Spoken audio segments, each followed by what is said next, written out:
어르신, 괜찮으세요? 눈 떠보세요. 폭우가 쏟아지던 밤 골목에 쓰러진 노부인을 발견한 청년이 그녀를 등에 업고 미친 듯이 달렸습니다. 신발이 벗겨지고 무릎이 까져 피가 났지만 멈출 수 없었습니다. 가방 속 수천만 원의 현금은 거들떠보지도 않았습니다. 제 가방을 가져다 주신 분이 이분이라고요? 병원에서 눈을 뜬 노부인이 살해를 하려다 청년의 얼굴을 보았습니다. 그 순간 그녀의 심장이 멎는 듯 했습니다. 말도 안 돼. 당신, 이름이 뭐예요? 27년 전 죽은 남편과 소름 끼치게 닮은 얼굴, 똑같은 눈매. 퇴진해온 회장의 손이 부들부들 떨리기 시작했습니다. 폭우 치던 밤, 우연히 구한 낯선 노부인. 그 만남 하나가 두 사람의 운명을 송두리째 뒤흔들기 시작했습니다. 과연 이들에게 무슨 일이 벌어지게 될까요? 사연 시작 전 무료로 할 수 있는 구독과 좋아요를 눌러주신다면 제게 큰 힘이 됩니다. 새벽 4시 부산 자갈치 시장의 어둠을 가르며 첫 번째 경매 종소리가 울려 퍼졌습니다. 영하의 추위가 코끝을 찌르는 1월의 새벽이었죠. 한도윤은 얼어붙은 손을 호호 불며 생선 상자를 어깨에 짊어졌습니다. 29회를 살아오면서 이런 새벽은 셀 수도 없이 많았지만 오늘따라 유독 뼈가 시렸습니다. 도윤아, 빨리 움직여. 물량이 밀린다. 포클레인이 얼음을 깨는 소리와 함께 현장 반장의 고함이 터져나왔습니다. 도윤은 대답 대신 고개를 끄덕이고 발걸음을 재촉했습니다. 등에 진 상자의 무게가 어깨를 짓눌렀지만 그는 이를 악물고 걸었습니다. 비린내가 코를 찔렀고 발밑에서는 녹은 얼음물이 낡은 운동화 속으로 스며들었죠. 오전 8시가 되어서야 하역 작업이 끝났습니다. 도윤은 차가운 수돗물에 손을 씻으며 거울에 비친 자신의 얼굴을 들여다보았습니다. 피곤에 절은 눈, 갈라진 입술, 그리고 며칠째 제대로 감지 못한 헝클어진 머리카락이 보였습니다. 30살 생일을 코앞에 둔 청년의 모습이라고는 믿기 어려웠죠. 아, 맞다. 오늘이 내 생일이구나. 도윤은 쓸쓸하게 웃었습니다. 축하해 줄 사람은 아무도 없었습니다. 부모도 형제도 친구도 없는 그에게 생일은 그저 평범한 하루와 다를 바 없었죠. 하지만 어릴 적부터 그랬으니 이제는 익숙해졌습니다. 점심시간 도윤은 편의점에서 컵라면 하나와 삼각김밥 2개를 샀습니다. 계산대 옆에 놓인 작은 생일 케이크가 눈에 들어왔지만 그는 애써 외면했습니다. 자갈치 시장 뒷골목 구석 폐건물 처마 밑에 쭈그리고 앉아 라면을 끓였습니다. 라이터 불을 켜고 작게 중얼거렸죠. 생일 축하합니다. 나 자신에게. 후후 불어먹는 라면, 국물이 얼어붙은 속을 데웠습니다. 도윤은 눈을 감고 소원을 빌었습니다. 매년 같은 소원이었습니다. 언젠가 내 가족을 찾게 해주세요. 오후 2시부터는 배달 아르바이트가 시작되었습니다. 오토바이를 타고 부산 시내를 누비며 음식을 배달했죠. 저녁 6시에 배달 일을 마치고 잠시 쪽방에 들러 씻은 뒤 밤 10시부터는 편의점 야간 근무가 기다리고 있었습니다. 하루에 3가지 일을 해야 겨우 월세와 생활비를 감당할 수 있었습니다. 새벽 2시 편의점 근무가 끝나고 쪽방으로 돌아온 도윤은 녹초가 되어 방바닥에 쓰러지듯 누웠습니다. 곰팡이 핀 천장이 보였고 옆방에서는 누군가의 기침소리가 얇은 벽을 뚫고 들려왔습니다. 외풍이 문틈 사이로 스며들어 온몸이 부르르 떨렸죠. 도윤은 베개 밑에서 낡은 오르골을 꺼냈습니다. 인조 가죽이 벗겨지고 금이 간 작은 상자였지만 그에게는 세상에서 가장 소중한 물건이었습니다. 고아원에 버려질 때 자신과 함께 발견된 유일한 유품이었거든요. 태엽을 감자 애잔한 멜로디가 흘러나왔습니다. 어릴 적부터 수천 번은 들었을 그 선율이 오늘따라 유독 가슴을 저몄습니다. 도윤은 오르골 바닥에 희미하게 새겨진 이니셜을 손끝으로 쓸었습니다. S, J. 이것이 자신의 원래 이름일지도 모른다고 도윤은 늘 상상했습니다. 어쩌면 이 오르골을 준 사람이 자신의 부모일지도 모른다고요.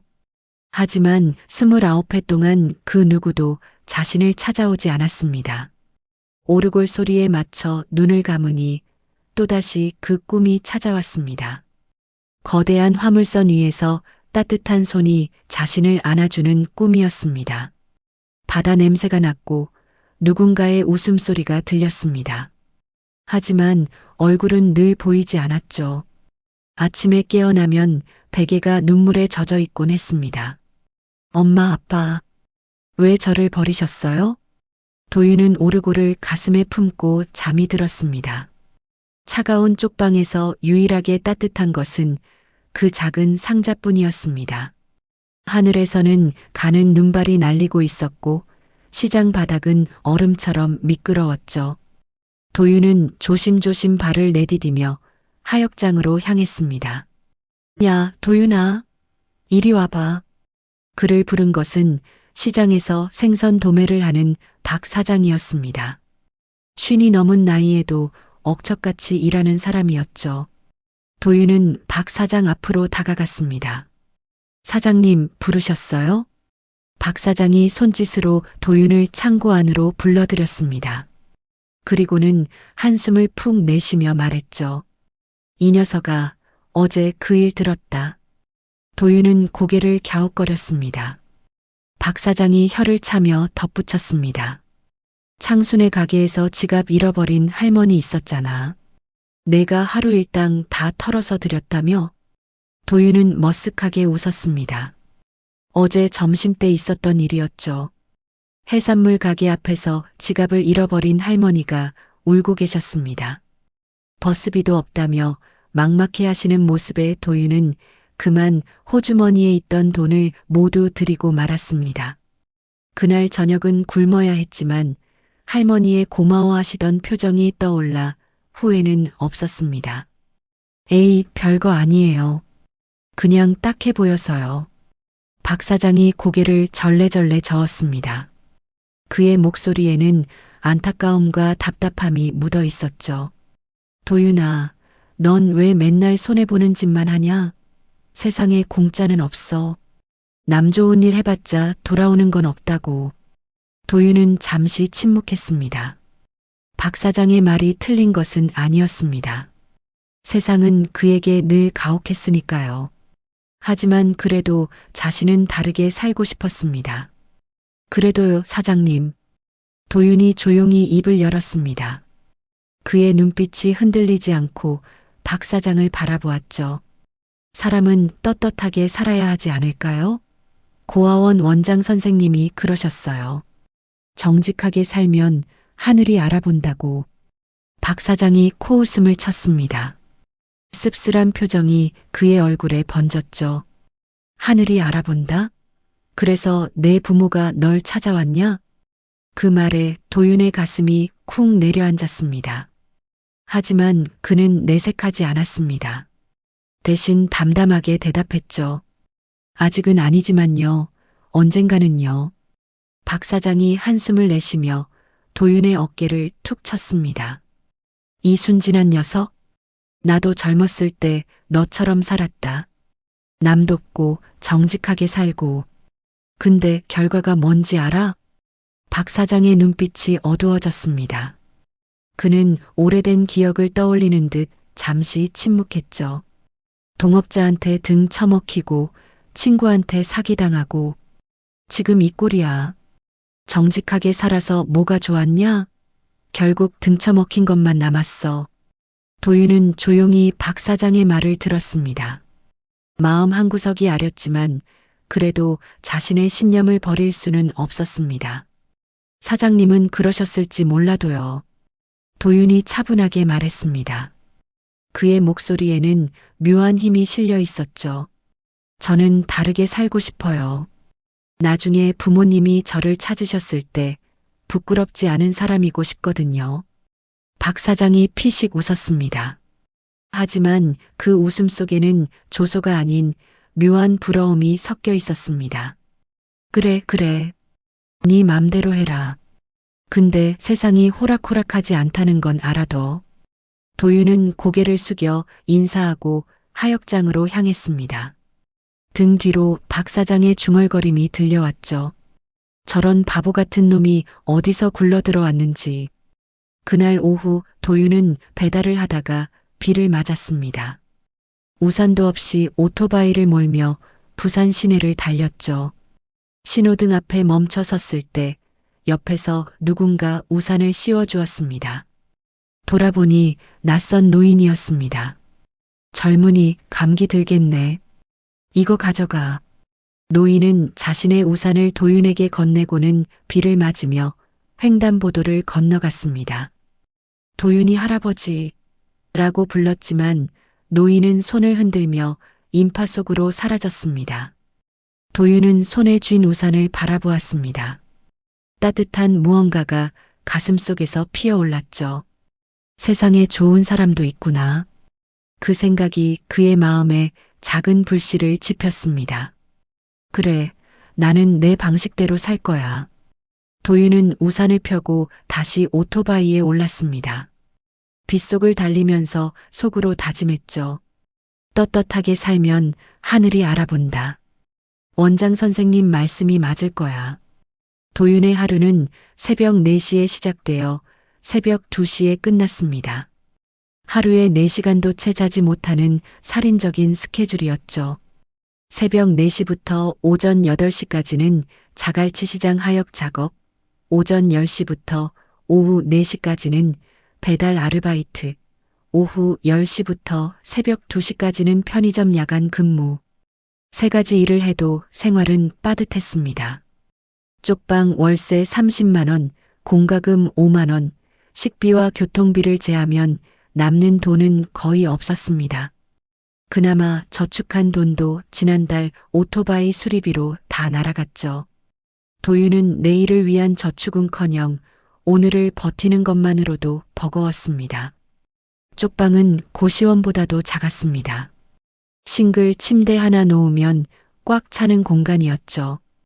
곰팡이가 핀 벽지, 틈새로 들어오는 외풍, 공용 화장실까지 가는 어둡고 좁은 복도.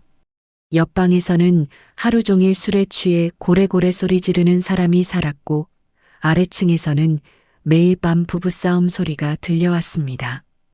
그래도 도윤은 불평하지 않았습니다. 지붕이라도 있으니까요.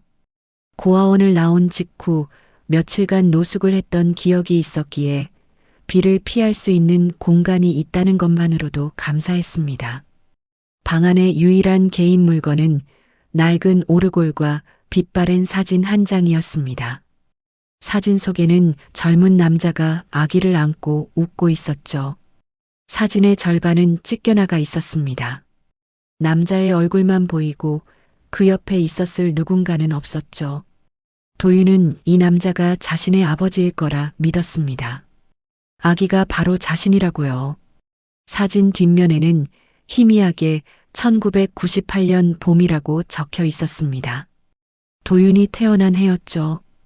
이 사진과 오르골이 고아원에 버려진 자신과 함께 발견된 유일한 유품이었습니다. 아버지는 왜 저를 버리셨을까요? 도윤은 밤마다 사진을 보며 물었습니다. 대답은 돌아오지 않았죠. 한편 서울에서는 또 다른 이야기가 펼쳐지고 있었습니다. 강남구 테헤란로에 위치한 태진해운 본사 빌딩. 대한민국 해운업계 3위 안에 드는 대기업의 심장부였죠.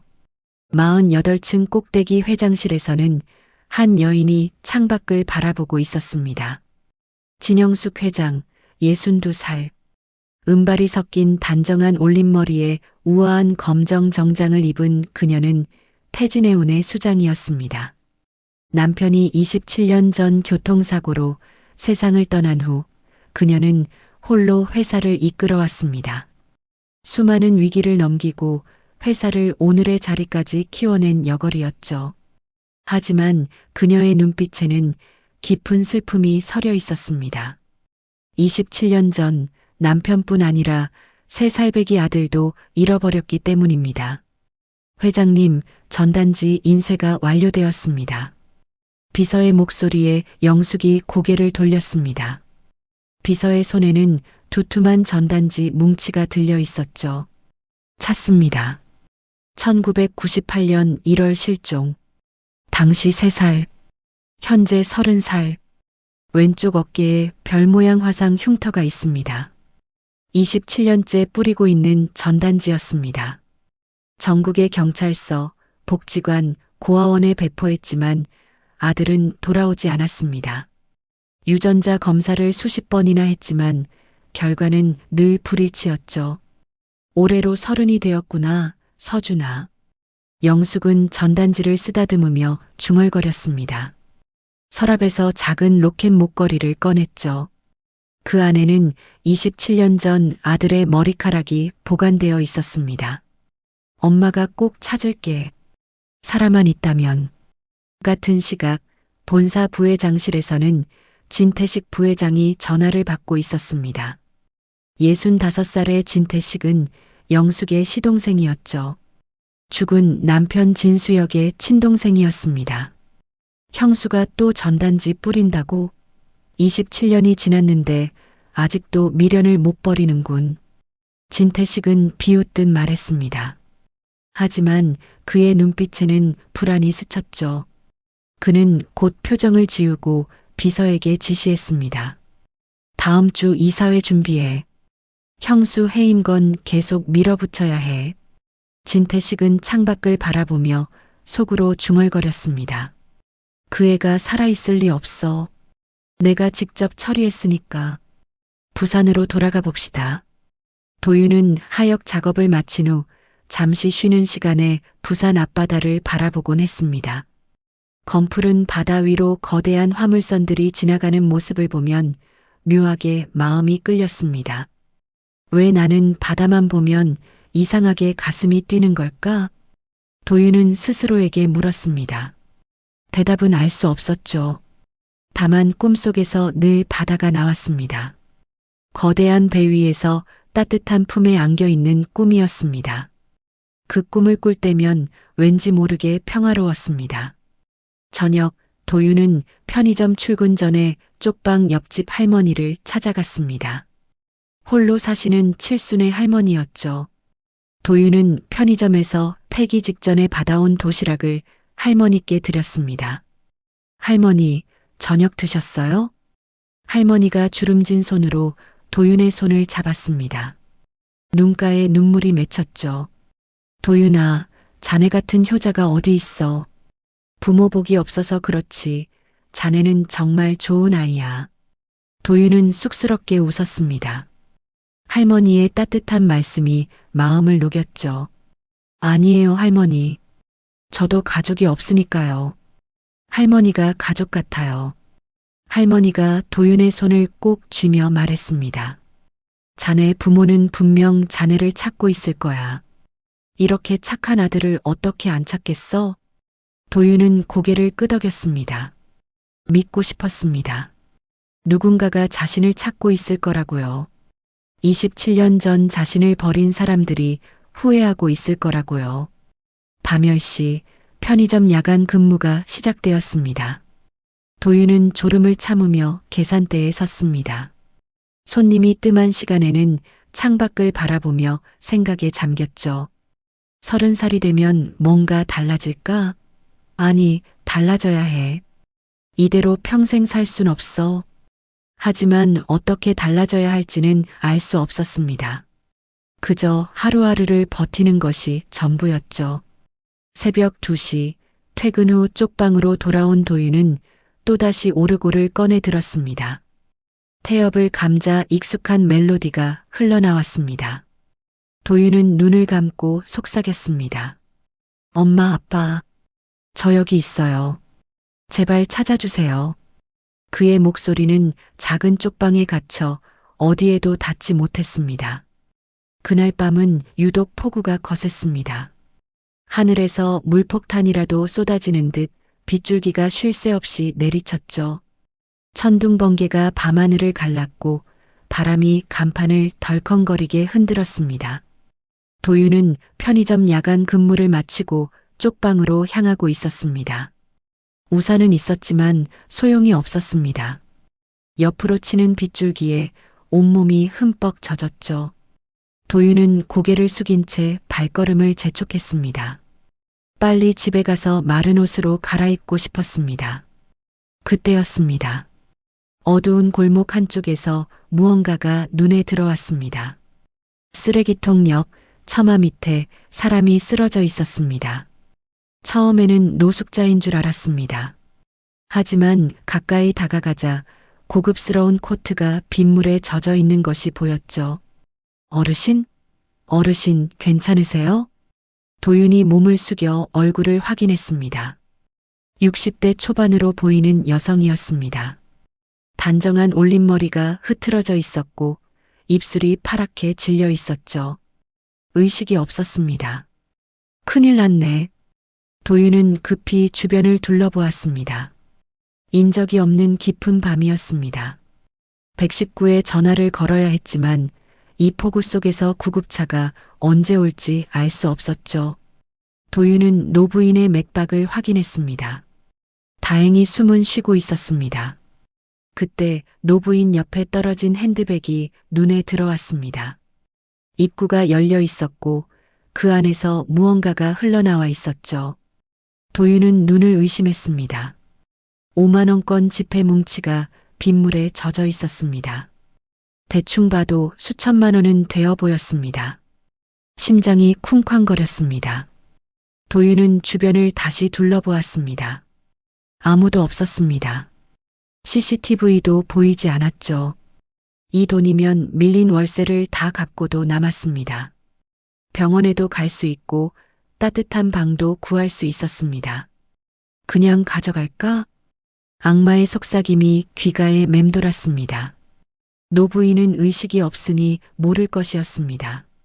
어차피 부자인 것 같으니 이 정도 돈은 푼돈일 수도 있었죠. 도윤의 손이 떨렸습니다. 손가락이 지폐 뭉치를 향해 뻗어갔습니다. 하지만 바로 그 순간 가방 속에서 다른 무언가가 눈에 들어왔습니다. 오래된 오르골이었습니다. 도윤은 무의식적으로 오르골을 집어들었습니다. 그리고 태엽을 감았죠. 빗소리를 뚫고 멜로디가 흘러나왔습니다. 그 순간 도윤의 눈이 휘둥그레졌습니다. 이 소리, 자신이 가진 오르골과 똑같은 멜로디였습니다. 27년간 매일 밤 듣던 바로 그 선율이었죠. 우연의 일치라고 하기엔 너무나 정확히 같았습니다. 도윤은 정신이 번쩍 들었습니다. 돈 따위는 잊어버렸습니다. 지금 중요한 것은 이 노부인을 살리는 것이었죠. 그리고 이 오르골의 비밀을 알아내는 것이었습니다. 어르신, 조금만 참으세요. 제가 병원에 모셔다 드릴게요. 도윤은 노부인을 등에 업었습니다. 흩어진 돈과 물건들을 핸드백에 쓸어 담고 한 손으로 핸드백을, 다른 손으로 노부인의 다리를 받쳤습니다. 그리고 폭우 속으로 뛰어들었습니다. 가장 가까운 병원까지는 2km가 넘었습니다. 도윤은 이를 악물고 달렸습니다. 신발이 벗겨졌지만 신경 쓸 겨를이 없었습니다. 무릎이 까져 피가 났지만 멈출 수 없었습니다. 등에 업힌 노부인의 체온이 점점 떨어지고 있었기 때문입니다. 조금만요, 조금만 버티세요. 숨이 턱까지 차올랐습니다. 다리가 후들거렸습니다. 하지만 도윤은 멈추지 않았습니다. 빗물인지 땀인지 모를 것이 얼굴을 타고 흘러내렸습니다. 마침내 병원 응급실이 보였습니다. 도윤은 마지막 힘을 짜내어 응급실 문을 밀어젖혔습니다. 살려주세요. 사람이 쓰러졌어요. 간호사들이 달려왔습니다. 노부인을 스트레처에 옮기는 동안 도윤은 바닥에 주저앉았습니다. 온몸에서 힘이 빠져나갔죠. 잠시 후 경찰도 도착했습니다. 당신이 발견자입니까? 도윤은 고개를 끄덕이며 핸드백을 내밀었습니다. 이건 어르신 가방이에요. 돈이 많이 들어있는데 저는 한 푼도 안 건드렸습니다. 경찰이 가방을 열어보고는 눈이 휘둥그레졌습니다. 현금만 5천만 원이 넘었습니다.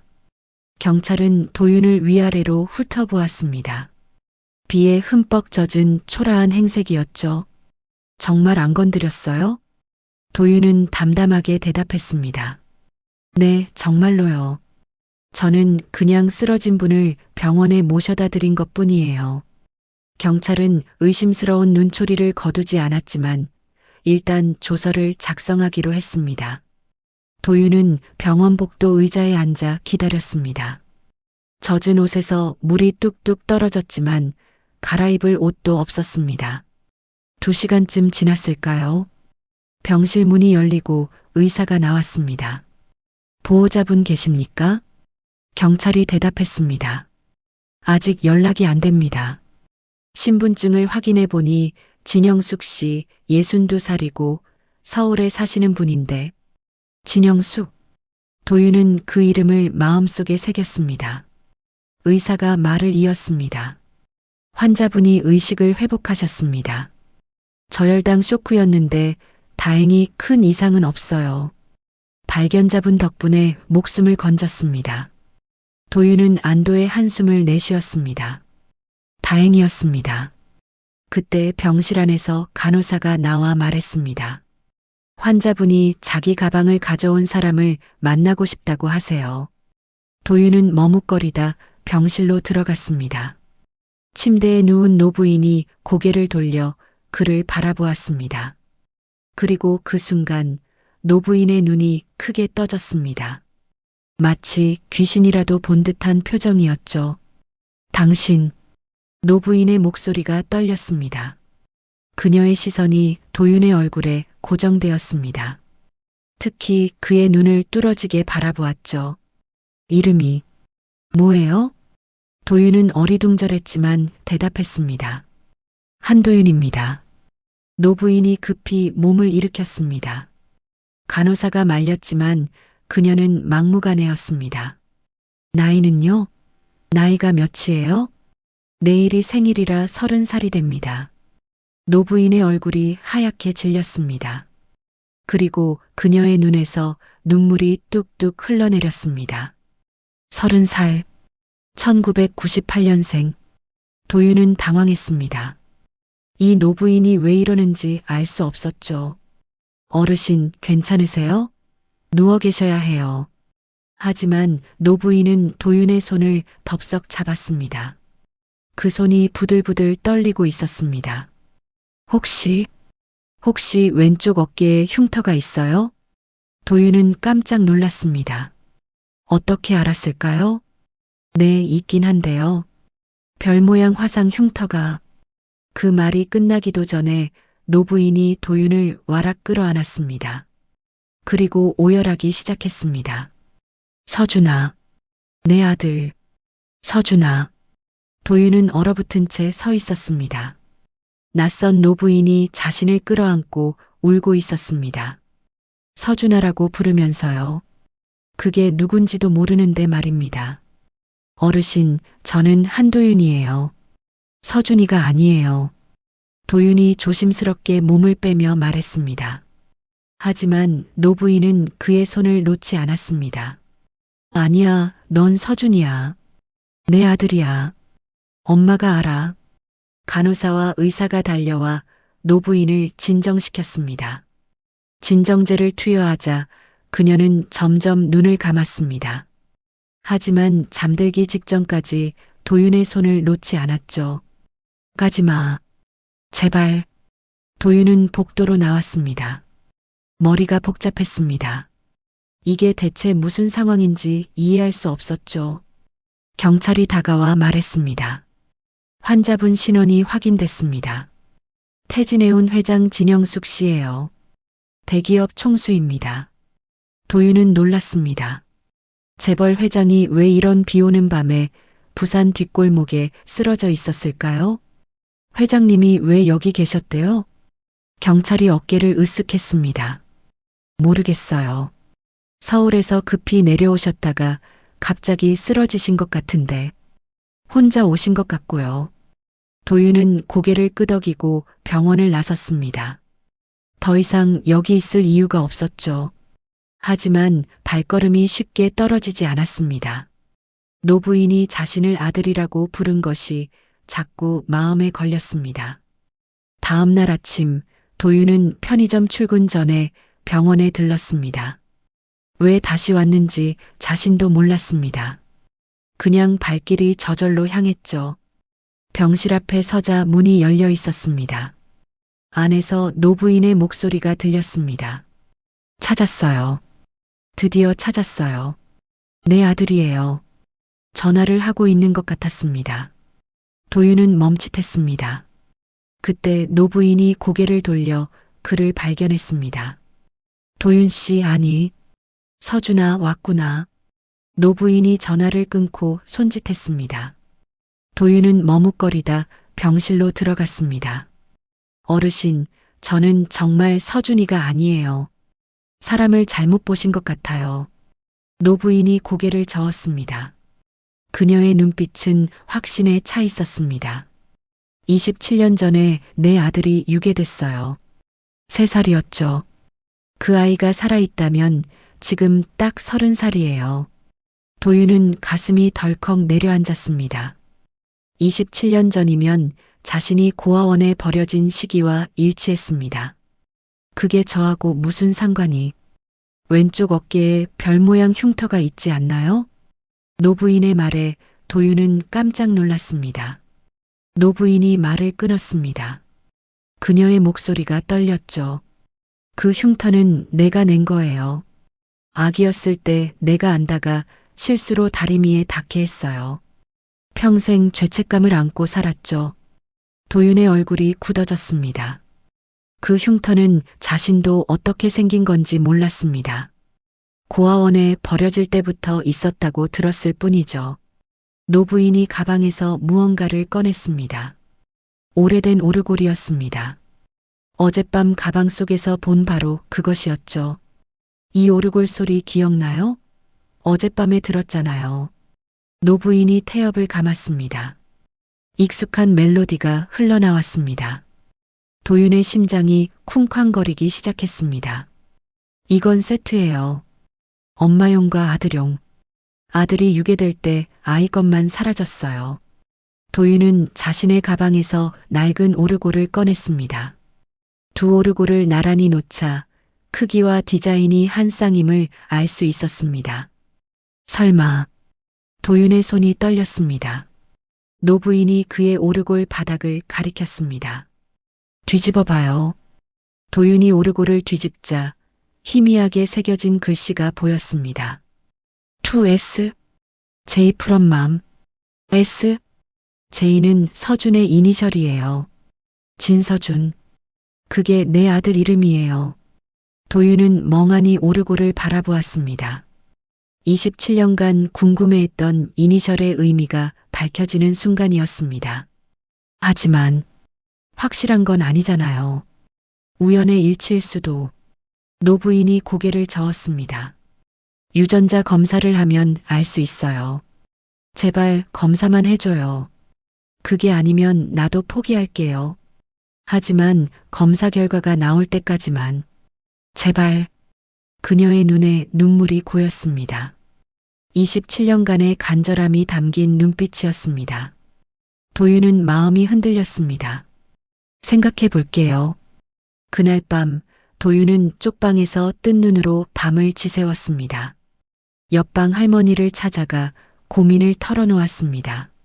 할머니, 저한테 이상한 일이 생겼어요. 할머니는 도윤의 이야기를 끝까지 들었습니다. 그리고 주름진 손으로 그의 손을 잡았죠. 도윤아, 가봐. 네. 그분이 진짜 내 엄마일 수도 있잖아. 27년을 찾아 헤맸다는데 검사 한번 해주는 게 뭐가 어렵겠어? 도윤은 고개를 숙였습니다. 근데 만약 아니면요?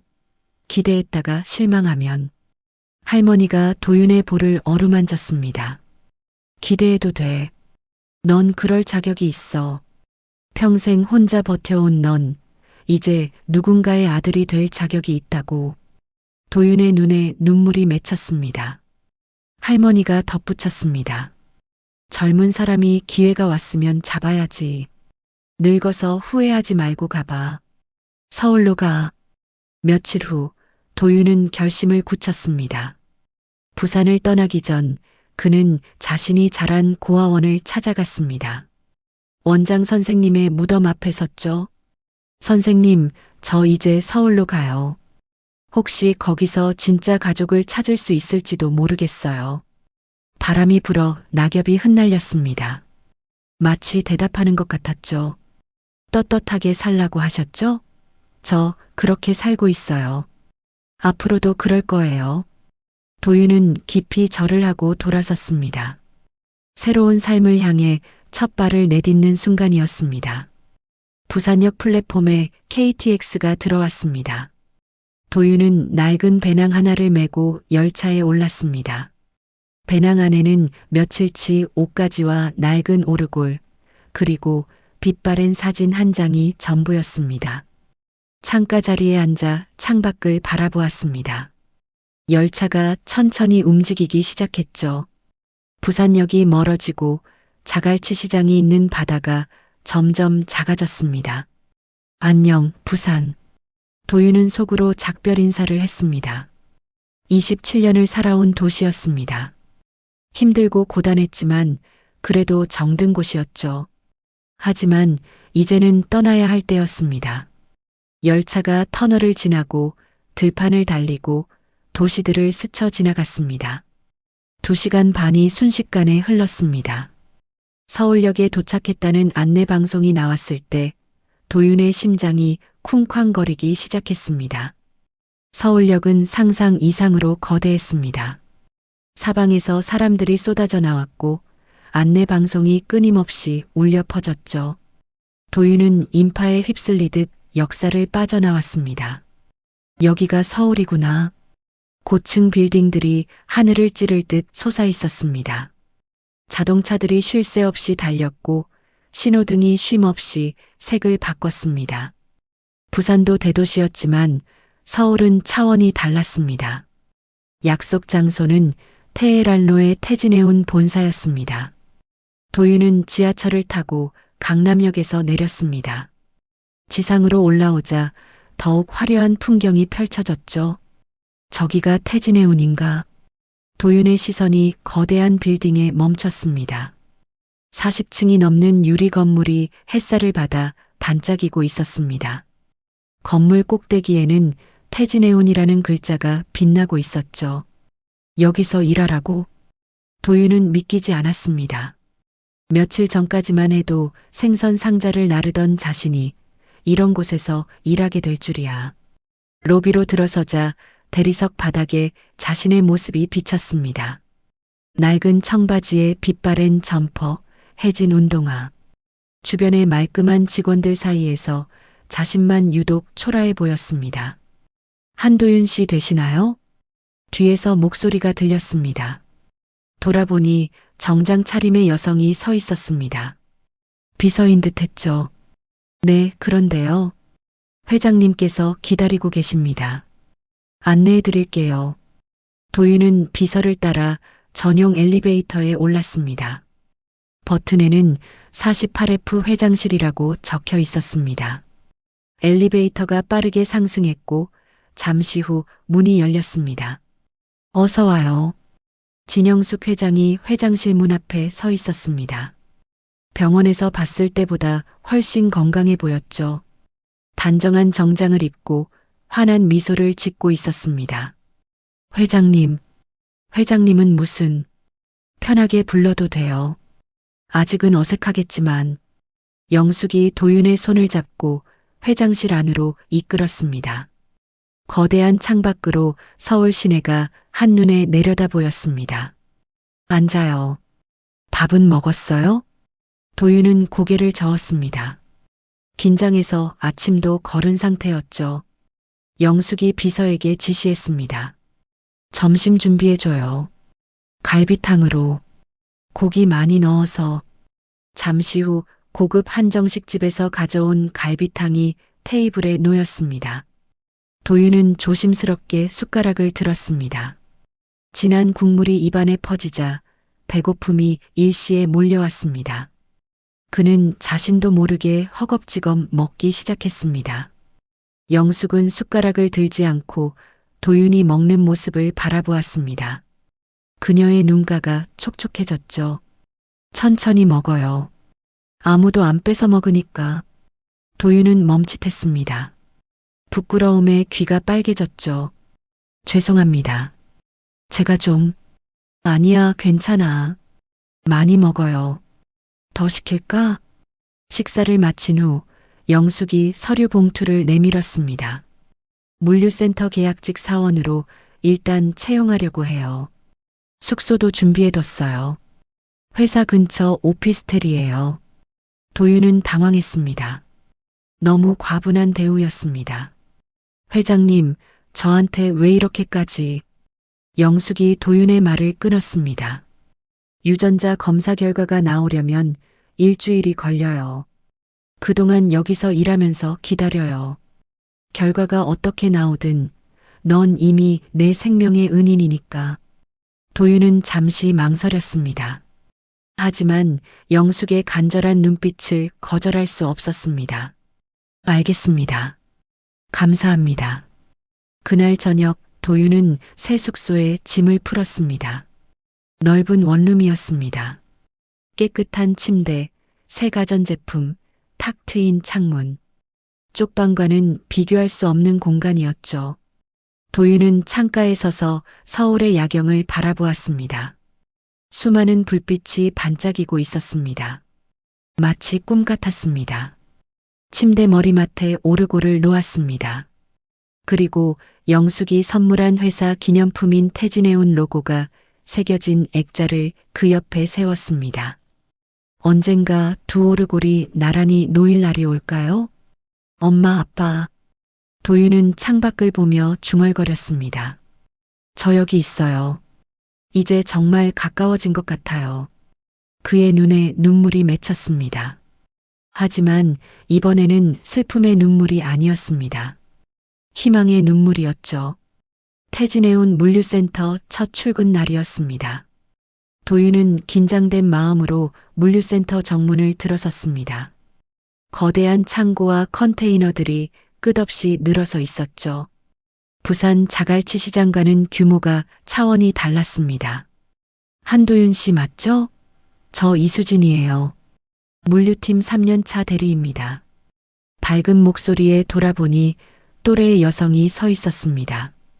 단발머리에 활기찬 눈빛을 가진 사람이었죠. 그녀가 손을 내밀었습니다. 제가 신입교육 담당이에요. 앞으로 잘 부탁해요.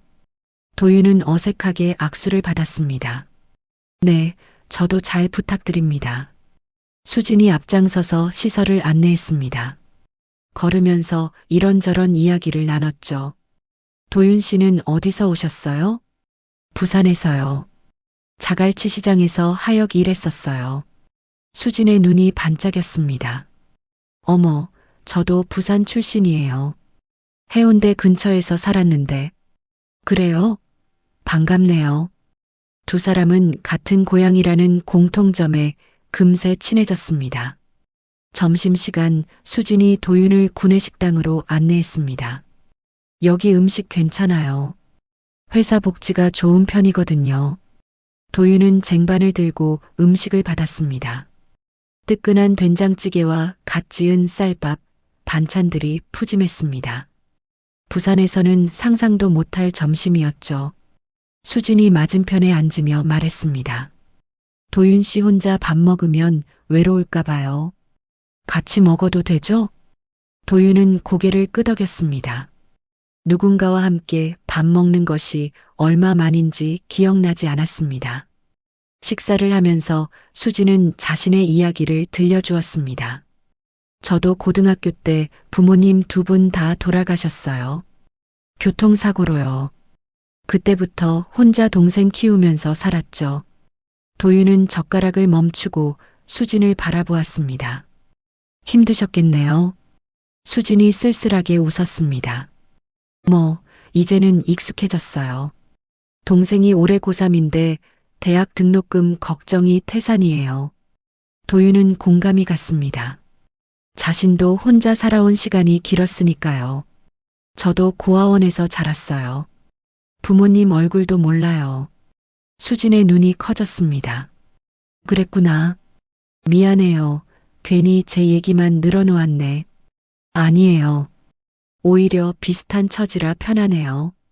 두 사람은 잠시 침묵했습니다. 하지만 불편한 침묵은 아니었습니다. 서로의 아픔을 이해하는 따뜻한 침묵이었죠. 그날 이후 도윤과 수진은 매일 점심을 함께 먹었습니다. 수진은 회사 생활의 노하우를 알려주었고 도윤은 묵묵히 들으며 배워나갔습니다. 한편 영숙 회장은 비밀리에 움직이고 있었습니다. 도윤이 모르는 사이에 그녀는 유전자 검사를 위한 샘플을 수집하고 있었죠. 비서실장, 이거 국과수에 보내줘요. 최대한 빠르게 결과 나오도록. 영숙이 건넨 것은 작은 봉투 2개였습니다. 하나에는 도윤이 쓴 종이컵에서 채취한 DNA 샘플이, 다른 하나에는 27년 전 아들의 머리카락이 담겨 있었습니다. 회장님, 정말 저 사람이 도련님일까요? 비서실장이 조심스럽게 물었습니다. 영숙의 눈빛이 흔들렸지만 곧 단호해졌습니다. 내 가슴이 알아. 27년 동안 수백 명을 만났지만 이번엔 달라. 확신이 들어. 그날 밤 영숙은 집 거실에서 남편의 영정 사진 앞에 앉았습니다. 촛불이 일렁이는 가운데 그녀는 조용히 말했습니다. 여보, 우리 서준이가 돌아온 것 같아요. 27년을 기다린 보람이 있어요. 눈물이 뺨을 타고 흘러내렸습니다. 당신이 살아계셨으면 얼마나 좋았을까. 우리 아들이 이렇게 훌륭하게 컸어요. 고생도 많이 했지만 바르게 자랐어요. 영숙은 손에 쥔 오르골을 바라보았습니다. 태엽을 감자 익숙한 멜로디가 흘러나왔죠. 이 소리 기억하죠? 당신이 서준이 태어나던 날 사준 거잖아요. 세트로 2개. 하나는 엄마한테, 하나는 아들한테. 멜로디가 조용한 거실에 울려 퍼졌습니다. 영숙은 눈을 감고 27년 전으로 돌아갔습니다. 그때 도윤은 회사 인근 오피스텔에서 창밖을 바라보고 있었습니다. 자신도 오르골을 꺼내 태엽을 감았죠. 같은 멜로디가 서울의 밤하늘 아래 울려 퍼졌습니다. 엄마. 도윤은 처음으로 그 단어를 입에 담아보았습니다. 어색했지만 가슴 한구석이 따뜻해지는 느낌이었습니다. 며칠이 지났습니다. 도윤은 물류센터 업무에 빠르게 적응해 갔습니다. 부산에서 하역 일을 오래 한 덕분에 몸을 쓰는 일에는 자신이 있었죠. 어느 날 오후 수진이 무거운 박스를 나르다 발을 헛디뎠습니다. 박스가 기울어지며 그녀가 넘어지려는 순간 도윤이 재빨리 달려가 박스를 받쳐들었습니다. 괜찮아요? 수진이 놀란 눈으로 도윤을 올려다보았습니다. 두 사람의 시선이 마주쳤죠. 고마워요. 수진의 얼굴이 빨갛게 물들었습니다. 도윤은 아무렇지 않게 박스를 제자리에 내려놓으며 말했습니다. 무거운 건 저한테 맡겨요. 다칠라. 그 말에 수진의 가슴이 쿵 내려앉았습니다. 오랜만에 느끼는 설렘이었죠. 하지만 그녀는 티를 내지 않으려 애썼습니다. 알겠어요. 앞으로 부려먹을게요. 둘은 서로를 보며 웃었습니다. 주변 동료들이 수군거리기 시작했죠. 저둘 뭐야? 분위기 좋은데? 신입이 빠르네. 수진 대리 꽤 인기 많은데. 도윤은 신경 쓰지 않았습니다. 그저 동료를 도운 것뿐이었으니까요. 하지만 수진의 마음속에는 작은 씨앗이 심어지고 있었습니다. 퇴근 후 수진이 도윤에게 말했습니다. 도윤 씨, 저녁 먹었어요? 아직이면 같이 뭐 먹을래요? 도윤은 잠시 망설였습니다. 하지만 거절할 이유가 없었죠. 좋아요. 두 사람은 회사 근처 분식집에서 떡볶이와 순대를 시켰습니다.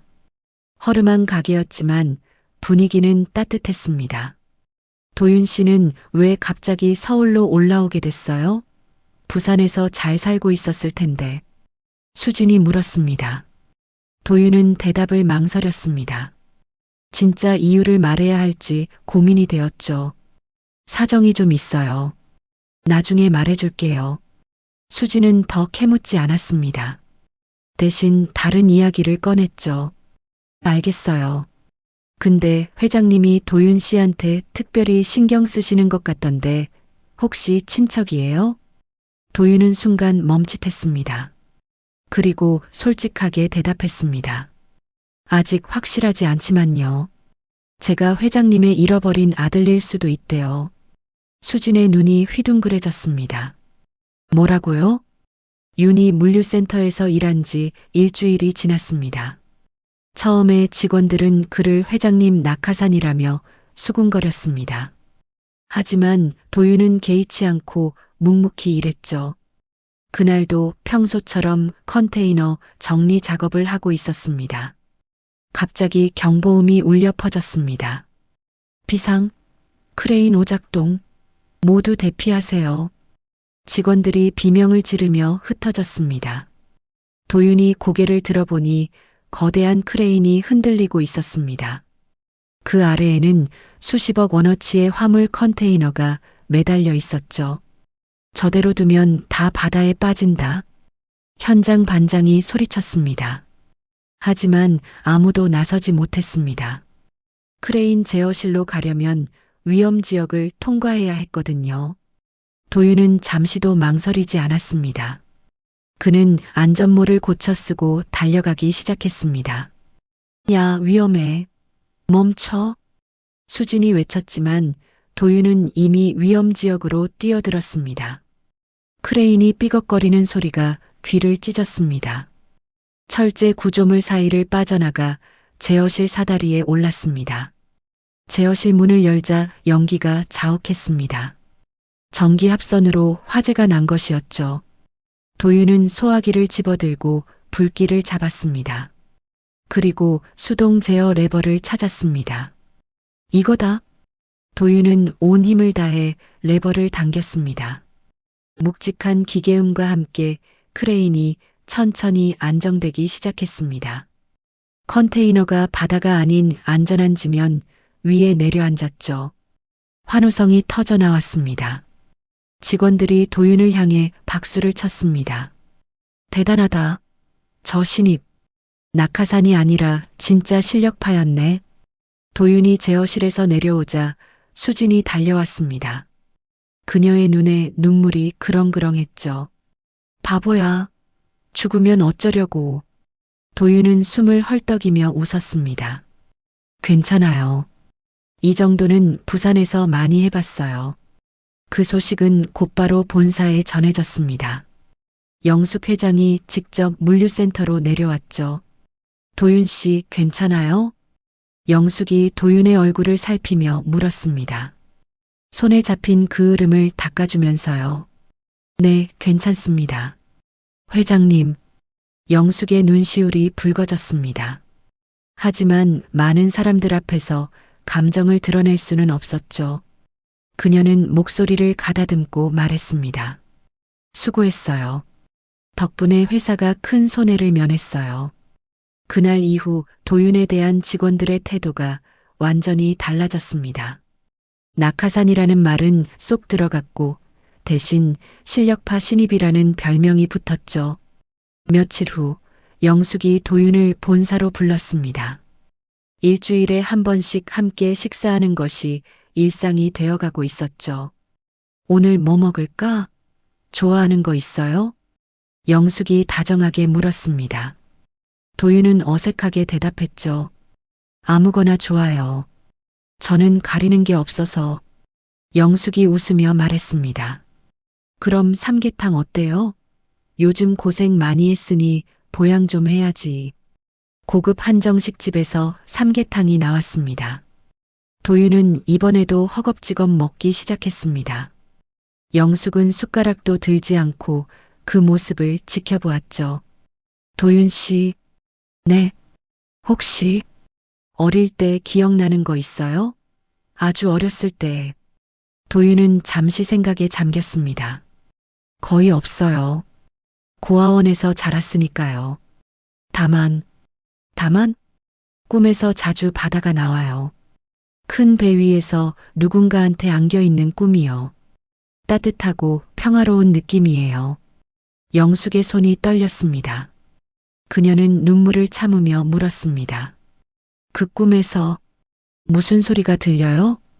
도윤은 기억을 더듬었습니다. 오르골 소리요. 제가 가진 그 오르골 소리가 들려요. 영숙은 더 이상 참지 못하고 눈물을 흘렸습니다. 도윤이 당황하며 물었죠. 회장님, 왜 그러세요? 영숙이 손수건으로 눈물을 닦으며 말했습니다.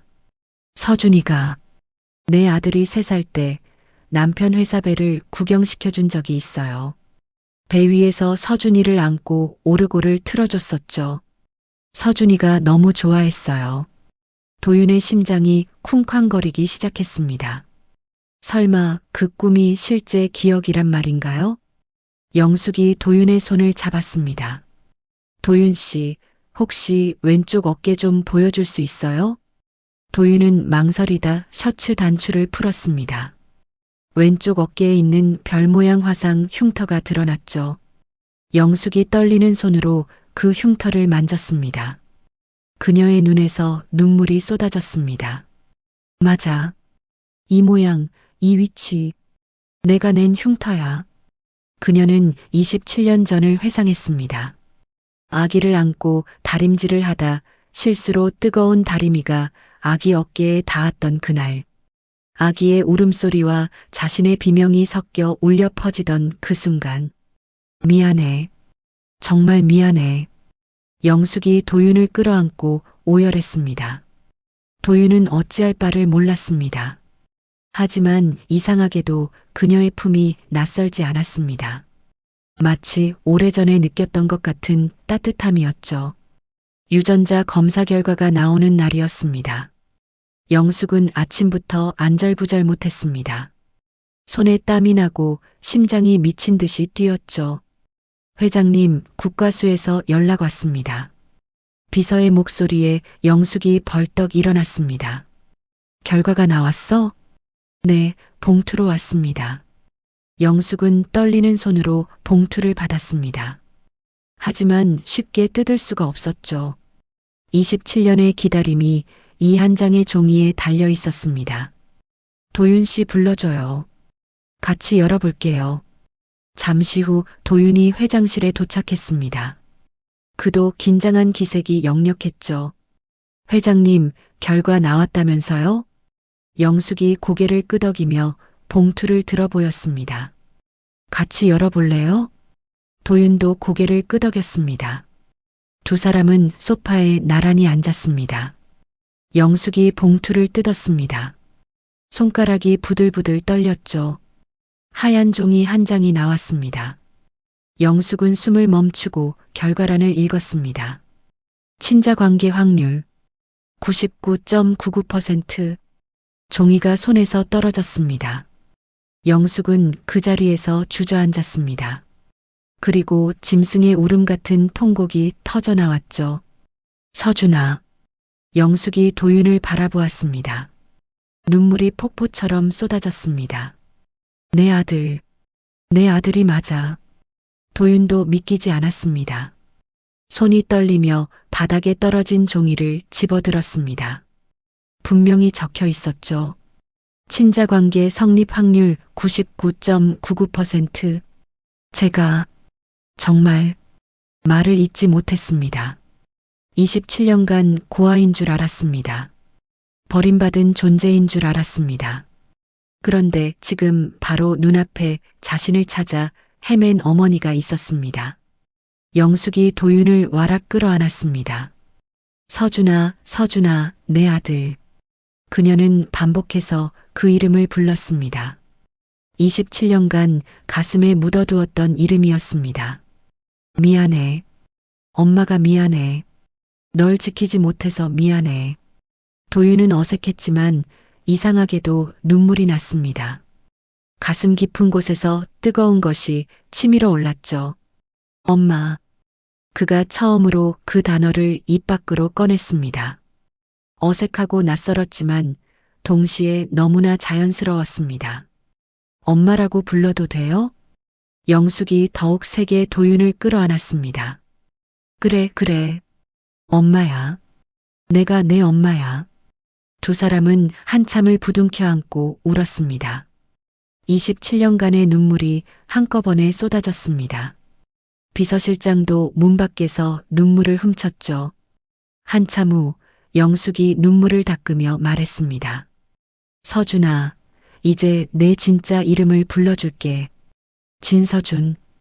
그게 내 이름이야. 진서준. 도윤, 아니 서준이 그 이름을 되뇌었습니다.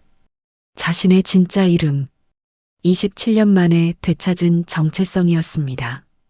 영숙이 서랍에서 무언가를 꺼냈습니다. 오래된 사진첩이었죠. 이거 봐. 내가 아기였을 때 사진이야. 사진첩을 펼치자 아기 사진들이 나왔습니다. 갓 태어난 아기, 100일 사진, 돌 사진, 그리고 젊은 부부가 아기를 안고 웃는 가족 사진이 있었습니다. 서준의 눈이 커졌습니다. 사진 속 남자가 낯익었습니다. 이 사람, 제가 가진 사진에 있는 사람이에요. 서준이 지갑에서 빛바랜 사진을 꺼냈습니다. 반쪽이 찢긴 그 사진, 영숙의 눈이 휘둥그레졌습니다. 이건 우리 집 거실에 있던 사진이야.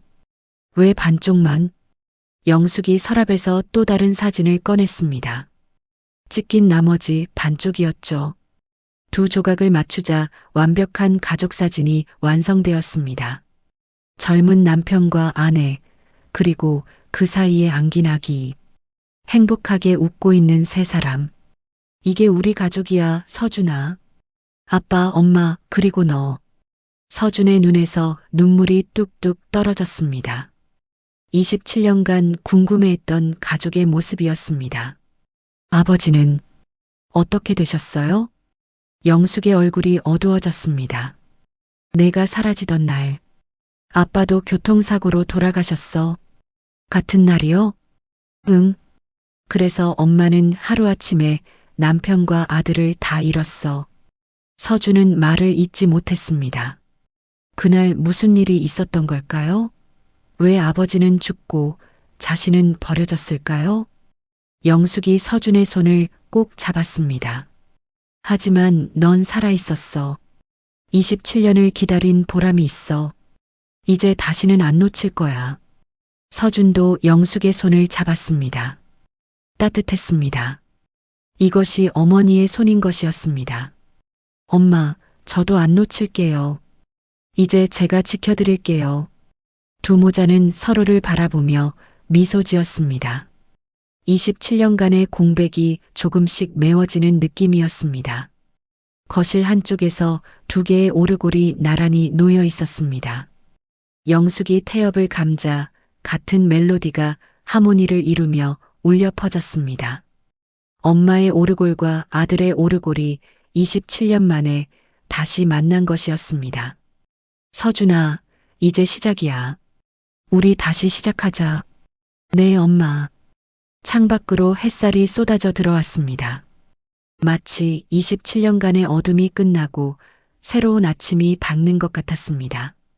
하지만 두 사람은 몰랐습니다. 이 행복한 순간 뒤에 거대한 폭풍이 다가오고 있다는 것을.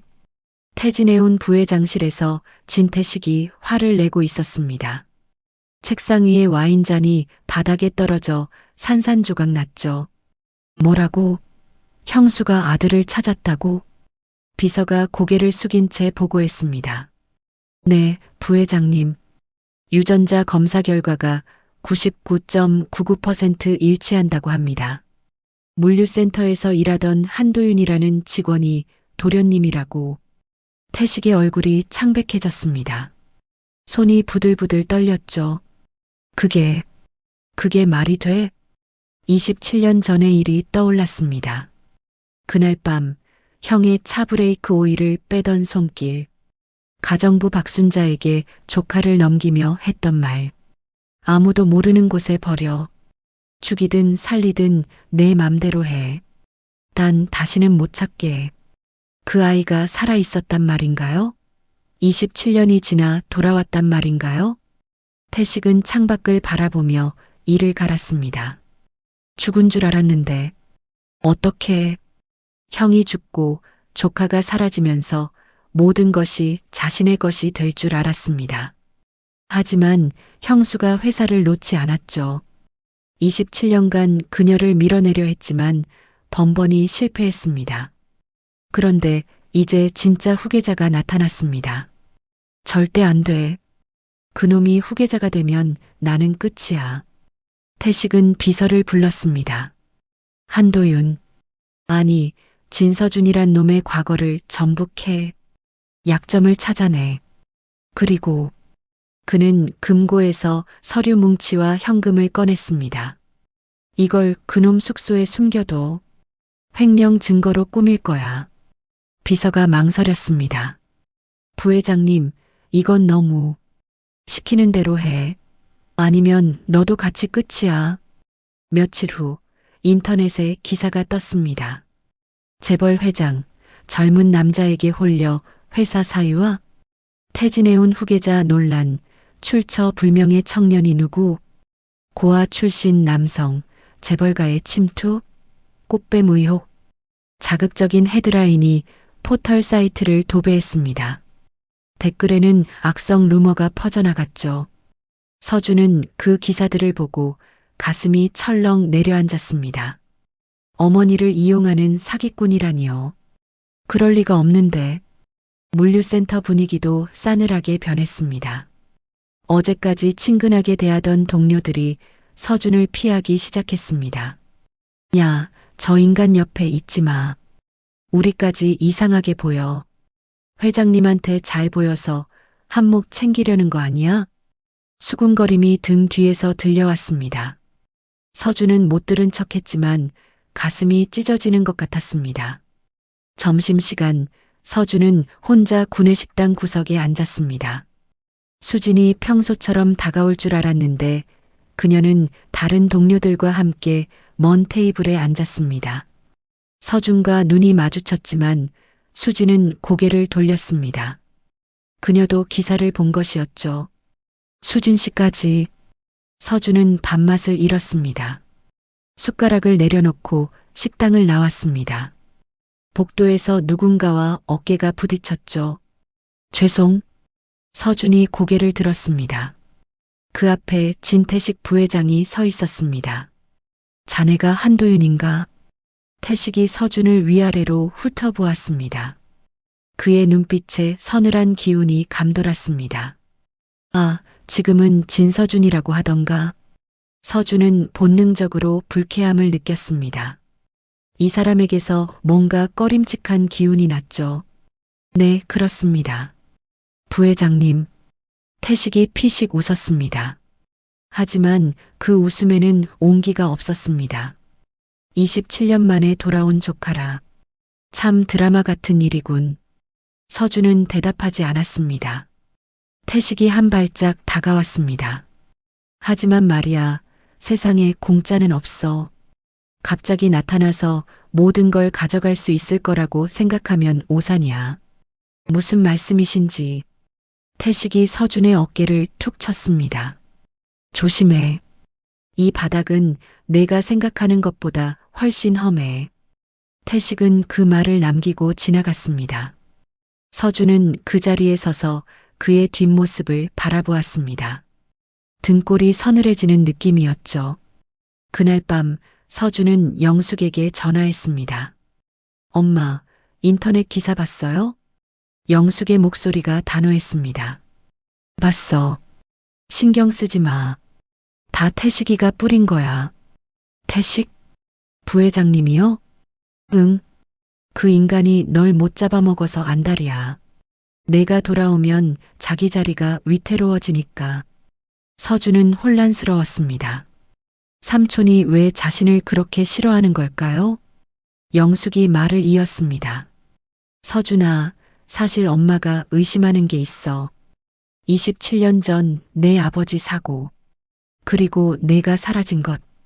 다 태식이가 꾸민 일일지도 몰라. 서준의 심장이 멎는 것 같았습니다. 그게 무슨, 아직 증거는 없어. 하지만 엄마 직감이 그래. 조심해, 서준아. 그 인간 옆에 가지 마. 전화를 끊고 서준은 한참을 멍하니 앉아 있었습니다. 삼촌이 아버지를 죽였다고요? 자신을 유괴했다고요? 믿기 어려웠습니다. 하지만 오늘 마주쳤을 때 느꼈던 그 섬뜩한 기운이 떠올랐습니다. 다음 날 아침 수진이 서준에게 다가왔습니다. 표정이 어두웠죠. 도윤 씨, 아니 서준 씨, 잠깐 얘기 좀 해요. 서준은 고개를 끄덕이고 수진을 따라 옥상으로 올라갔습니다. 차가운 바람이 두 사람 사이를 스쳤습니다. 기사 봤어요. 사실이에요? 수진의 눈빛이 흔들렸습니다. 서준은 진지하게 대답했습니다. 아니에요. 저는 회장님을, 아니, 엄마를 이용한 적 없어요. 정말 친자 관계가 맞아요. 수진은 잠시 침묵했습니다. 그리고 한숨을 내쉬며 말했죠. 믿고 싶어요. 진짜로요. 근데 주변에서 자꾸, 알아요. 수진 씨도 힘들죠? 서준이 쓸쓸하게 웃었습니다. 수진의 눈에 눈물이 맺혔습니다. 미안해요. 어제 피해서. 괜찮아요. 이해해요. 두 사람은 한참을 말없이 서울 하늘을 바라보았습니다. 잿빛 구름이 끼어 있었죠. 마치 다가올 폭풍을 예고하는 것처럼. 새벽 5시 서준은 쿵쿵거리는 소리에 잠에서 깼습니다. 누군가 현관문을 세차게 두드리고 있었죠. 문 열어요. 경찰입니다. 서준이 황급히 문을 열자 경찰들이 밀고 들어왔습니다. 한도윤 씨, 아니 진서준 씨 맞습니까? 네, 그런데 무슨 특정경제범죄가중처벌법 위반 혐의로 긴급 체포합니다. 서준의 눈이 휘둥그레졌습니다. 뭐라고요? 제가 뭘? 경찰 한 명이 천장을 가리켰습니다. 다른 경찰이 의자를 딛고 올라가 천장 타일을 열었습니다. 그 안에서 서류 봉투와 현금 다발이 쏟아져 나왔죠. 이게 뭐죠, 이게? 서준은 경악했습니다. 생전 처음 보는 것들이었습니다. 저건 제 것이 아니에요. 저는 모르는 거예요. 하지만 경찰은 들은 척도 하지 않았습니다. 수갑이 서준의 손목에 채워졌습니다. 차가운 금속이 피부를 파고들었죠. 건물 밖으로 나가자 기자들이 우르르 몰려왔습니다. 카메라 플래시가 쉴 새 없이 터졌습니다. 진서준 씨, 횡령 혐의 사실입니까? 태진해운 회장을 속인 거 맞죠? 고아 출신이라던데 돈 때문에 거짓말한 건가요? 서준은 고개를 숙인 채 경찰차에 올랐습니다. 창밖으로 수많은 카메라가 자신을 향하고 있었습니다. 같은 시각 영숙은 아침 뉴스를 보다 리모컨을 떨어뜨렸습니다. 속보입니다. 태진해운 회장의 아들이라 주장하던 진서준 씨가 횡령 혐의로 긴급 체포되었습니다. 경찰은 그의 숙소에서 위조 서류와 현금 1억 원을 발견했다고. 영숙의 얼굴이 새하얗게 질렸습니다. 아니야. 서준이가. 그럴 리가. 그녀는 비틀거리며 일어섰습니다. 하지만 다리에 힘이 풀려 그대로 쓰러졌죠. 회장님, 비서가 달려왔습니다. 영숙은 119가 오기 전에 한마디를 중얼거렸습니다. 서준이를 구해야. 그리고 의식을 잃었습니다. 구치소 독방에서 서준은 벽을 바라보고 있었습니다. 철창 사이로 희미한 빛이 들어왔죠. 손목에는 수갑 자국이 붉게 남아 있었습니다. 어떻게 된 거지? 불과 며칠 전까지만 해도 세상에서 가장 행복한 사람이었습니다. 27년 만에 어머니를 찾았으니까요. 그런데 지금은 범죄자 취급을 받고 있었습니다. 진서준, 면회 왔다? 교도관의 목소리에 서준이 고개를 들었습니다.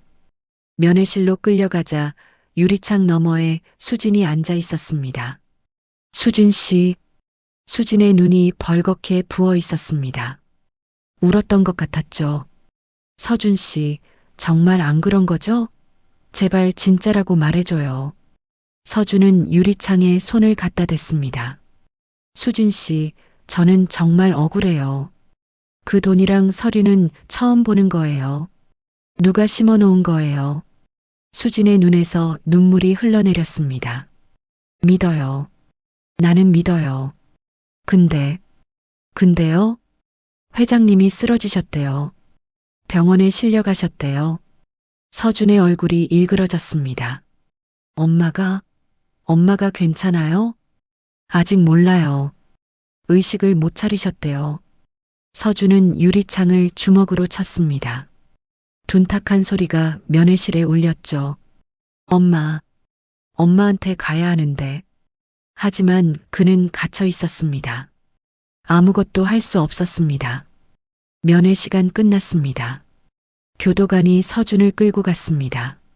서준은 뒤돌아보며 외쳤습니다. 수진 씨, 엄마 좀 봐줘요. 제발. 수진이 고개를 끄덕였습니다. 서준은 그 모습을 마지막으로 보고 독방으로 돌아왔습니다. 차가운 바닥에 주저앉았습니다. 27년 만에 찾은 어머니인데 또다시 떨어져야 하는 것인가요? 이렇게 억울하게요? 엄마. 서준은 무릎을 껴안고 몸을 웅크렸습니다.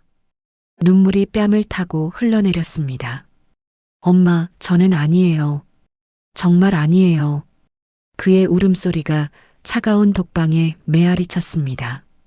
아무도 들어주는 사람이 없었습니다. 한편 태식은 자신의 집에서 위스키를 홀짝이며 뉴스를 보고 있었습니다. 경찰은 진서준 씨가 태진해온 자금 1억 원을 횡령한 것으로 보고 있습니다. 진서준 씨는 혐의를 부인하고 있지만 물적 증거가 명백하여 태식의 입가에 미소가 번졌습니다. 잘 됐군. 이대로 끝이야. 그는 위스키 잔을 들어 건배했습니다. 형수, 그리고 조카. 다 제거했어. 이제 태진해오는 내 거야. 창밖으로 서울의 야경이 보였습니다. 그는 그 불빛들을 바라보며 웃었습니다. 승리의 웃음이었죠. 구치소 독방의 밤은 길고 차가웠습니다. 서준은 얇은 이불을 덮고 누워 있었지만 잠이 오지 않았습니다. 천장의 얼룩을 바라보며 생각에 잠겼죠. 왜 나는 항상 이럴까? 어릴 적 고아원에서의 기억이 떠올랐습니다. 다른 아이들이 하나둘 입양될 때마다 혼자 남겨지던 기억. 너는 왜 아무도 안 데려가지? 라며 놀리던 아이들의 목소리. 버림받은 아이. 그것이 자신의 운명인 것 같았습니다. 태어나자마자 버림받고 고아원에서도 선택받지 못하고 이제는 어머니를 찾았다 싶었더니 또다시 떨어지게 되었습니다. 차라리 그날 밤 그 할머니를 그냥 지나칠 걸. 그랬으면 이런 일도 없었을 텐데. 하지만 그 생각은 곧 사라졌습니다. 그랬다면 어머니를 만나지도 못했을 테니까요. 비록 짧았지만 어머니의 품에 안겼던 그 따뜻함을 느꼈으니까요. 아니야. 후회 안 해. 서준은 고개를 저었습니다. 하지만 절망은 쉽게 사라지지 않았죠. 이대로 끝나는 건가? 다시는 엄마를 못 보는 건가? 그때 철창 사이로 간호사가 다가왔습니다. 진서준 씨, 면회인이 편지를 두고 갔어요. 서준이 벌떡 일어났습니다. 봉투를 받아들었죠. 겉면에 어머니의 글씨가 보였습니다. 떨리는 손으로 봉투를 뜯었습니다. 안에서 편지지와 사진 한 장이 나왔습니다. 서준아, 엄마야. 글씨가 약간 흔들렸습니다. 병상에서 힘겹게 쓴 것 같았죠. 엄마는 널 믿어. 내가 그런 짓을 할 아이가 아니라는 걸 엄마는 알아. 27년 동안 널 찾아 헤맨 엄마인데 내가 어떤 아이인지 모를까? 서준아, 힘들지? 무섭지? 엄마도 무서워. 하지만 포기하면 안 돼. 엄마가 27년을 기다렸어. 며칠 더 기다리는 건 아무것도 아니야. 엄마가 반드시 널 구해줄게. 그러니까 조금만 버텨줘. 사랑해, 내 아들. 엄마가 항상 내 편이야. 서준은 편지를 가슴에 품었습니다. 눈물이 멈추지 않았죠. 사진을 펼쳐보았습니다. 27년 전 가족 사진이었습니다. 아버지와 어머니, 그리고 아기인 자신. 사진 뒷면에는 우리 가족, 영원이라고 적혀 있었습니다. 아버지. 서준은 사진 속 아버지의 얼굴을 바라보았습니다. 자신과 닮은 눈매, 따뜻해 보이는 미소. 아버지도 저를 포기하지 않으셨겠죠? 문득 어머니의 말이 떠올랐습니다. 아버지의 죽음이 삼촌의 진일 수도 있다는 말.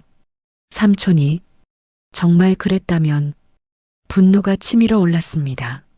하지만 지금은 아무것도 할 수 없었습니다. 갇혀 있으니까요. 서준은 눈을 감았습니다. 어릴 적 꿈에서 느꼈던 따뜻함을 떠올렸습니다.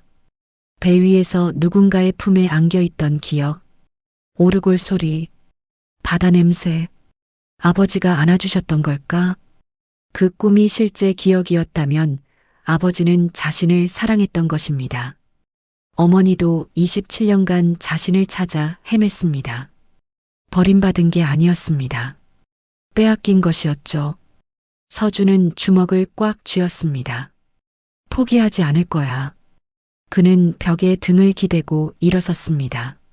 눈빛에 다시 불꽃이 피어올랐죠. 아버지가 나를 포기하지 않으셨듯이, 엄마가 27년을 기다렸듯이 나도 포기하지 않을 거야. 편지를 가슴에 품고 사진을 손에 쥐었습니다. 기다려요, 엄마. 제가 반드시 돌아갈게요. 그리고 진실을 밝힐 거예요. 차가운 독방이었지만 서준의 마음속에는 작은 불씨가 피어났습니다. 그 불씨가 곧 거대한 불길이 될 것이었습니다. 한편 병원에서 눈을 뜬 영숙은 비서실장에게 지시를 내리고 있었습니다. 박순자를 찾아. 27년 전 우리 집 가정부였던 박순자. 그 여자가 어디 있는지 알아내. 비서실장이 고개를 끄덕였습니다. 알겠습니다, 회장님. 영숙은 침대에서 몸을 일으켰습니다. 의사가 말렸지만 그녀는 단호했습니다. 내 아들이 갇혀 있는데 누워 있을 수 없어. 27년 전 진실을 밝혀야 해. 그녀의 눈빛에 불꽃이 일었습니다. 어머니의 본능이 깨어난 것이었습니다. 사설탐정에게서 연락이 온 것은 이틀 후였습니다. 영숙은 병원을 빠져나와 곧장 차에 올랐습니다. 회장님, 박순자 씨를 찾았습니다. 경기도 광주의 한 요양병원에 계십니다. 상태는 어때? 탐정이 잠시 침묵했습니다. 좋지 않습니다. 말기 폐암이래요. 의사 말로는 며칠 못 버티실 것 같다고. 영숙의 얼굴이 굳었습니다. 시간이 없었습니다. 주소 줘요. 지금 바로 갈 거야. 차는 서울 외곽을 빠져나가 경기도로 향했습니다. 2시간쯤 달렸을까요? 오래된 요양병원이 나타났습니다. 낡은 건물이 쓸쓸해 보였죠.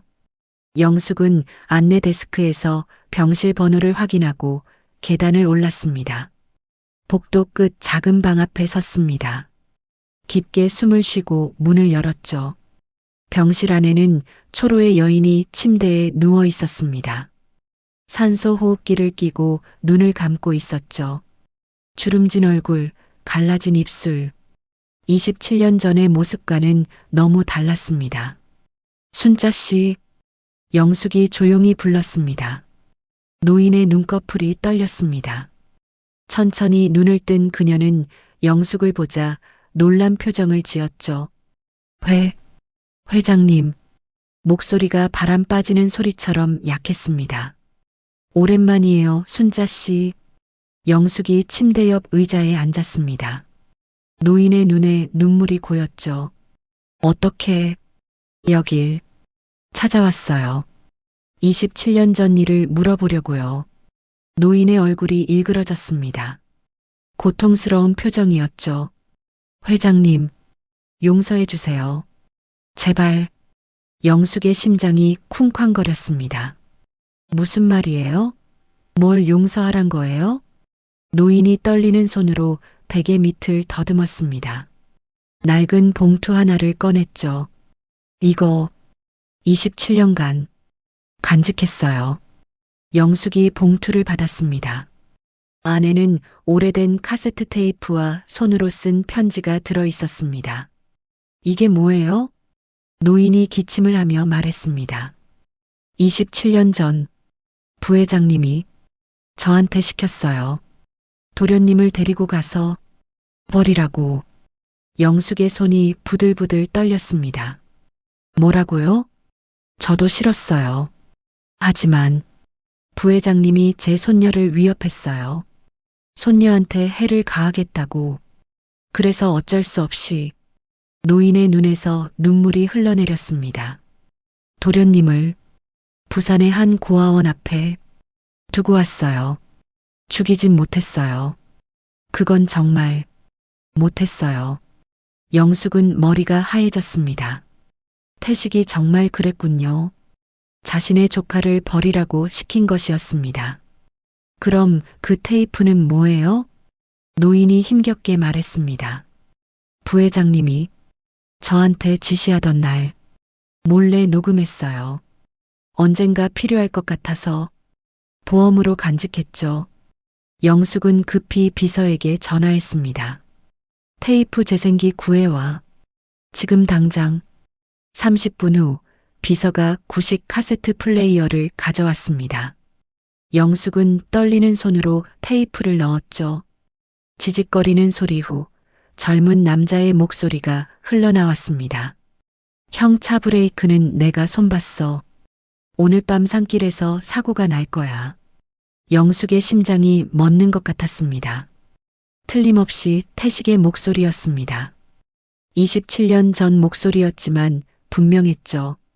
그리고 그 애도 처리해. 죽이든 버리든 내 맘대로 해. 단 다시는 못 찾게 해. 테이프 속 여자 목소리가 대답했습니다. 알겠습니다, 부회장님. 영숙은 그 자리에서 주저앉았습니다. 손으로 입을 막고 오열했죠. 태식이 내가 정말. 노인이 힘없이 말했습니다. 용서해 주세요, 회장님. 죽기 전에 고백하고 싶었어요. 이제 마음이 조금 가벼워졌네요. 영숙은 눈물을 닦고 노인의 손을 잡았습니다. 고마워요, 순자 씨. 이 증거가 있으면 서준이를 구할 수 있어요. 노인이 희미하게 웃었습니다. 도련님이 잘 자라셨군요. 다행이에요. 그 말을 남기고 노인은 천천히 눈을 감았습니다. 심장 박동 소리가 점점 느려지더니 멈췄습니다. 삐. 기계음이 울렸습니다. 박순자는 27년간의 죄책감을 털어놓고 평화롭게 세상을 떠났습니다. 영숙은 그녀의 손을 한참 동안 잡고 있었습니다. 그리고 천천히 일어났죠. 고마워요, 순자 씨. 이제 당신 덕분에 진실을 밝힐 수 있어요. 영숙은 봉투를 꼭 쥐고 병원을 나왔습니다. 눈빛이 단호했죠. 태식, 내 죗값을 받을 때가 됐어.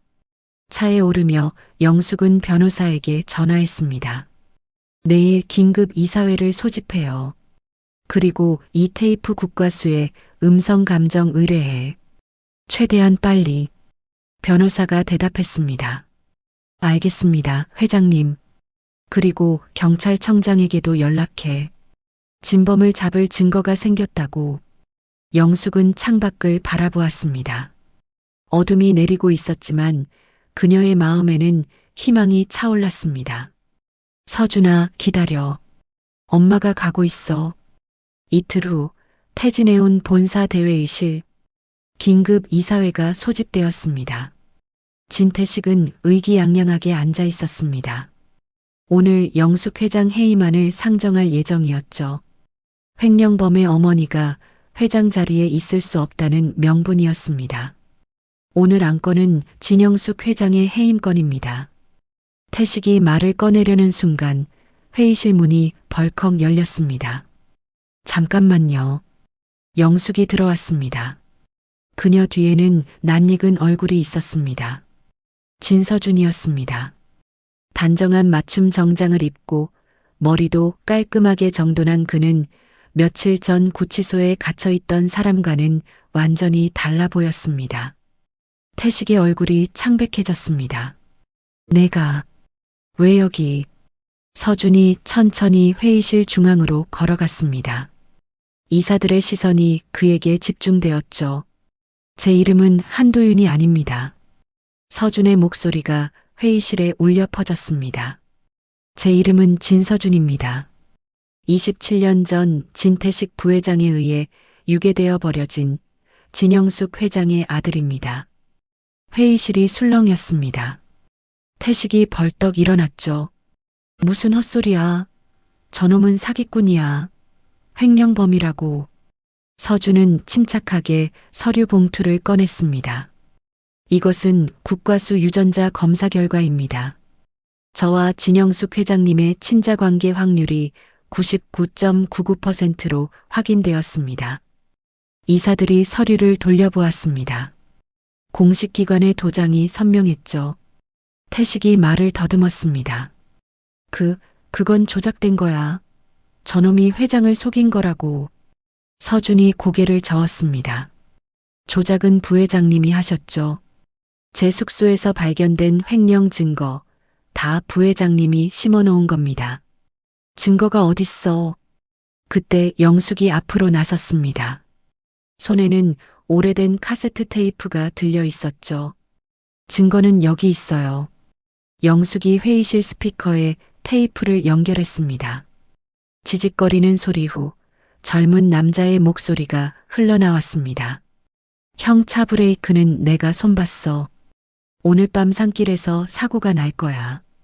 회의실이 얼어붙었습니다. 이사들의 얼굴이 하얗게 질렸죠. 그리고 그 애도 처리해.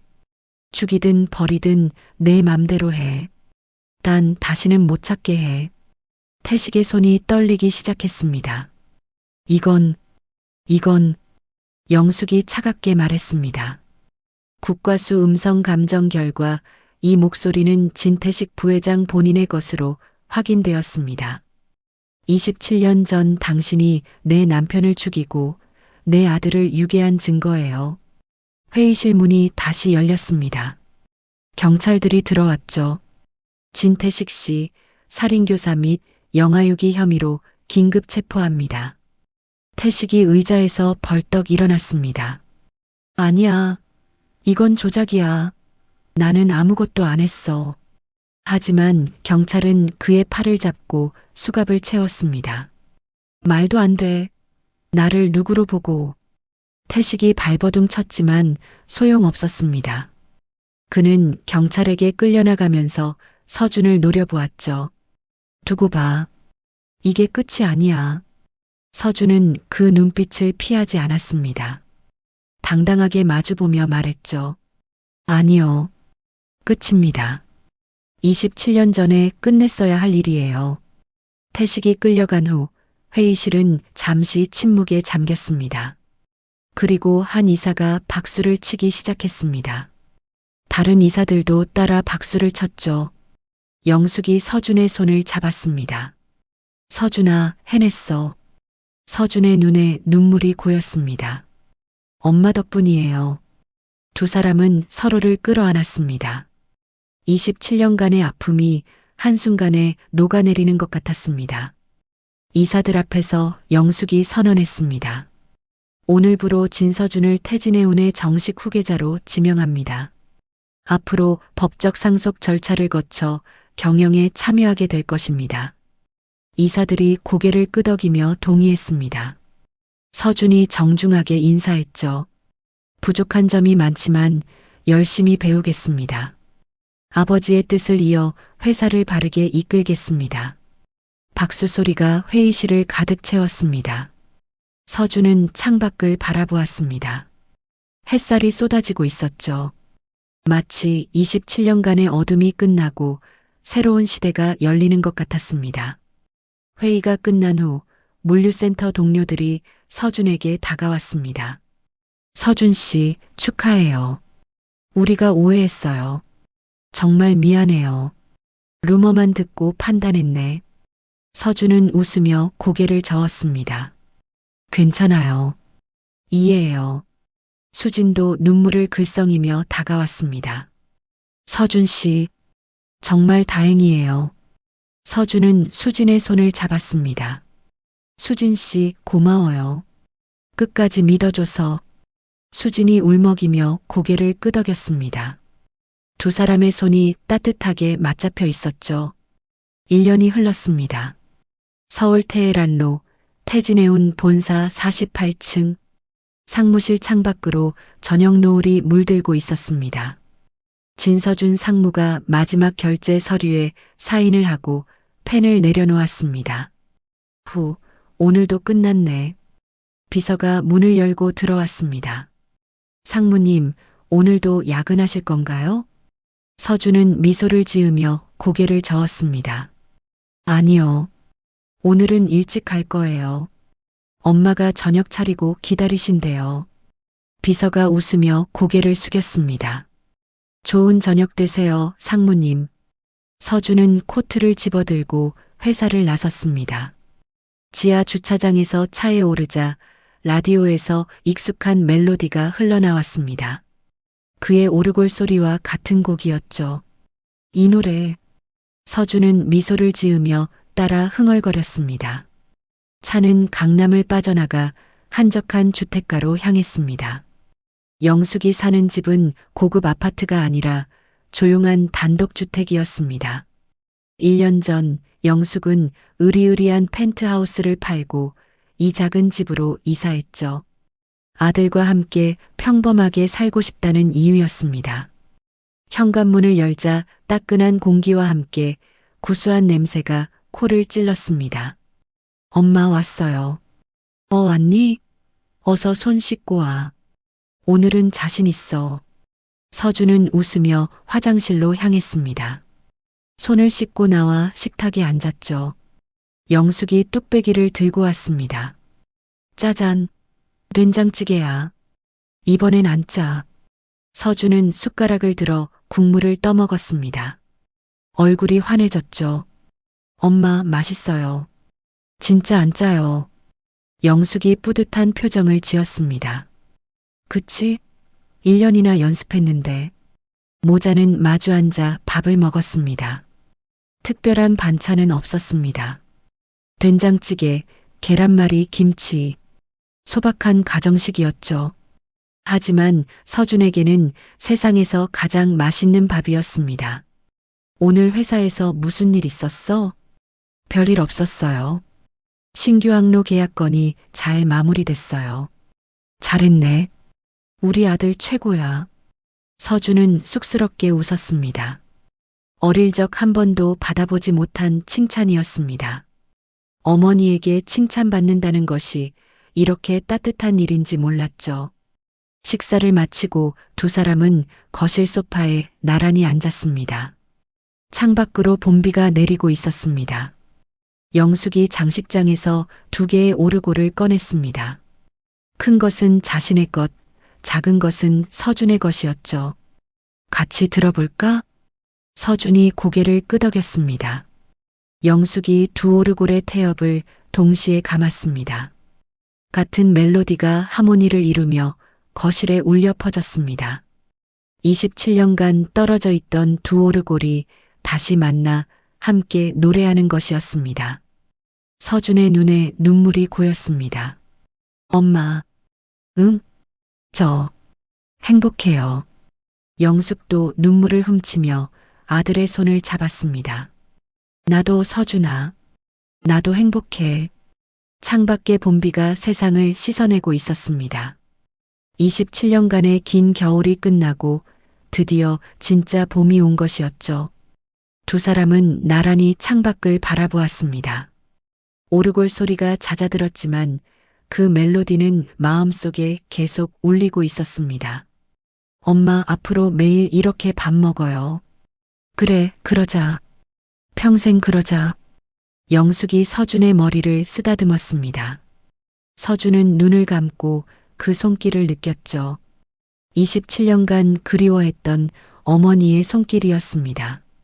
사랑해요, 엄마. 나도 사랑해, 서준아. 세상에서 제일.